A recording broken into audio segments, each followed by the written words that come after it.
ಚೆನ್ನಾಗಿ ನಿದ್ದೆ ಮಾಡಿ ನೆಮ್ಮದಿಯಾಗಿರಿ. ಸ್ಲೀಪಿಂಗ್ ಸರಣಿ ಭಾಗ 5ಕ್ಕೆ ಮತ್ತೆ ಸುಸ್ವಾಗತ.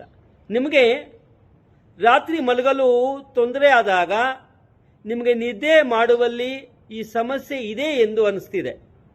ಆದ್ದರಿಂದ ಮೊದಲು ನಿಮ್ಮ ಮೊಬೈಲ್ ಪರದೆಯಿಂದ ದೂರ ಇಡಿ. ನಿಮ್ಮ ಮೊಬೈಲ್ ಪರದೆಯನ್ನು ದೂರವಿಡಿ. ಅದು ಇಂದಿನ ದಿನಗಳಲ್ಲಿ ಕಠಿಣ ಆಗುತ್ತೆ ಅಂತ ನನಗೆ ಗೊತ್ತು. ನೀವು ಎಷ್ಟು ಮೊಬೈಲ್ ಆದರೂ ನೀವು ಮೊಬೈಲನ್ನು ದೂರ ಇಡಿ.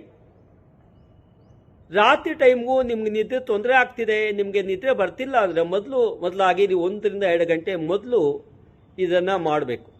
ಅಂದರೆ ನಿಮ್ಮ ಮೊಬೈಲನ್ನು ದೂರ ಇಡಬೇಕು. ಎರಡನೇದು, ನೀವು ಬಿಸಿ ನೀರಿನ ಸ್ನಾನ ಮಾಡ್ಬೋದು.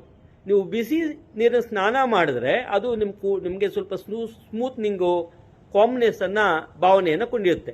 ಇದು ನಿಮಗೆ ನಿಮ್ಮ ದೇಹದ ಮೇಲೆ ರಿಲ್ಯಾಕ್ಸೇಷನನ್ನು ನೀಡುತ್ತೆ. ಮತ್ತು ನೀವು ಸ್ವಲ್ಪ ಲೈಟ್ ಮ್ಯೂಸಿಕನ್ನು ಕೇಳಬಹುದು. ಮೂರನೇದಾಗಿ, ಮಲಗೋ ಮುನ್ನ ನೀವು ಸ್ವಲ್ಪ ಧ್ಯಾನ ಮಾಡ್ಬೋದು. ಅದರ ಬಗ್ಗೆ ನನಗೆ ತಿಳಿಸಿ ಕಾಮೆಂಟ್ ವಿಭಾಗದಲ್ಲಿ. ನಿಮಗೆ ನಿದ್ದೆ ಸಮಸ್ಯೆ ಇದೆಯಾ ಅಥವಾ ನಿದ್ದೆ ಸಮಸ್ಯೆ ಇಲ್ವಾ ಅಂತ.